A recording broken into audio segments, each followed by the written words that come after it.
রসুলের সাহাবাই কিরাম কখনো মাহফিলে দাঁড়িয়ে যান নাই, আসসালাতু ওয়াসসালামু আলাইকা ইয়া রাসূলুল্লাহ, ইয়া নবী সালাম আলাইকা, এটা বলে দাঁড়ান নাই। থাকা অবস্থায় দাঁড়ান নাই, রসুল দুনিয়া থেকে চলে যাওয়ার আর পরও কখনো দাঁড়ান নাই। হযরত আবু বকর, হযরত উমর, হযরত আলী, আশারায়ে মুবাশশারা, সাহাবাই কেরাম, তাবিঈন, তাবে তাবিঈন, খুলাফায়ে রাশিদিন, কখনো ওনাদের জীবনে কি কখনো মাহফিল হয় নাই? প্রতিদিন হয়েছে, কিন্তু কখনো তো তারা দাঁড়ান নাই। রসুলের উপর আপনি দুরূদ শরীফ পড়বেন, সালাতু সালাম পড়বেন, সওয়াবের কাজ, কিন্তু আপনি যে জায়গায় করতেছেন ওই জায়গায় কোনো সাহাবী করেন নাই, রসুল নিজে করেন নাই, হযরত আবু বকর করেন নাই।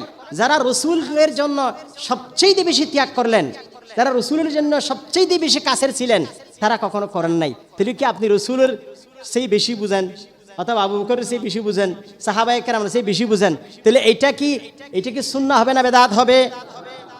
এটা বেদাত ফিদ্দিন, বেদাত ফিদ্দিন।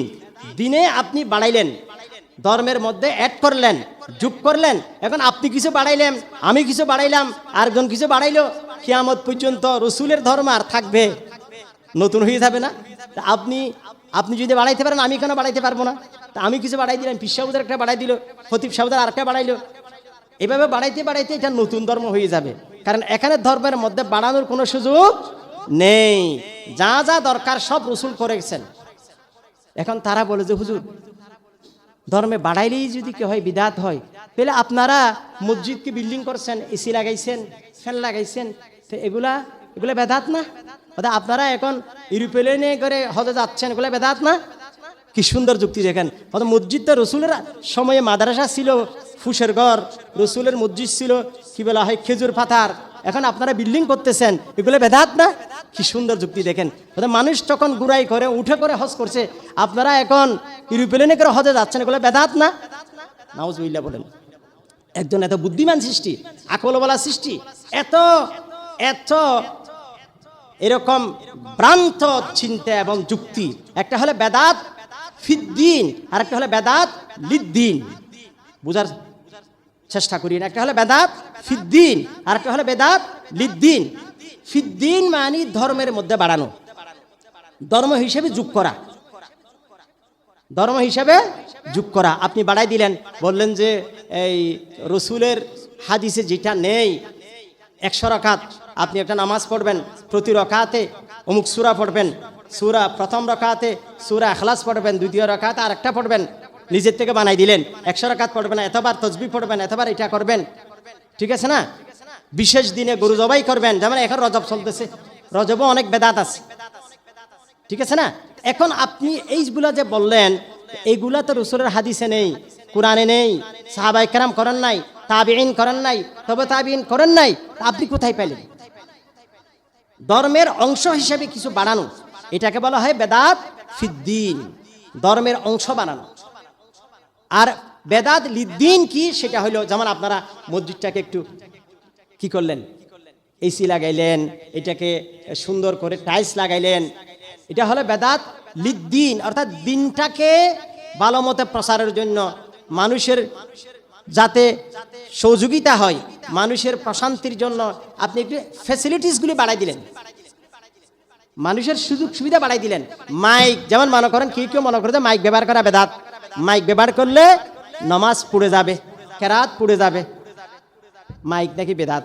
এখন মাইক যদি বেদাত হয়, চিন্তা করে দেখেন, রসুল যখন আজান চালু হচ্ছে, রসুল হযরত বেলালকে বললেন উঁচু জায়গায় গিয়ে আজান দাও। রসুল কাকে পছন্দ করেন? যার আওয়াজটা বড়, যার আওয়াজটা সুন্দর। আওয়াজ বড় খুঁজতেছে, আবার উঁচু জায়গায় গিয়ে আজান দিতে বলতেছে। উদ্দেশ্যটা কি? যাতে আজানটা বড় হয়। রসুলের যুগে যদি মাইক থাকতো, রসুল মাইক ব্যবহার করতেন, কারণ রসুল চাইছেন যে আজানটা যাতে কি বেশি জায়গায়, বেশি মানুষের কাছে পৌঁছে যায়। এটা হলো বেদাত লিদ্দিন, দিনটাকে প্রচারের জন্য আপনি যন্ত্রপাতি আবিষ্কারগুলিকে দিনের কাজে ব্যবহার করলেন। আপনি এখন যদি বলেন যে হজে যাওয়া, হজে ইউরোপ্লেনে যাওয়া বেদাত, কারণ রসুলের যুগেতে ইউরোপ্লেনে কেউ হজে যায় নাই, এখন কি নিয়ে যাবেন? ঘোড়া নিয়ে যাবেন। কতদিন লাগবে? হাঁটি যাবেন 6 মাস, তাহলে 1 বছর আপনাকে বাজেট করতে হবে। কতদিন? 1 বছর বাজেট করতে হবে। এখন আপনি যদি হজের জন্য এরোপ্লেনে ব্যবহার করতে পারেন, তাহলে আমরা নামাজের জন্য মাইক ব্যবহার করতে পারবো না কেন?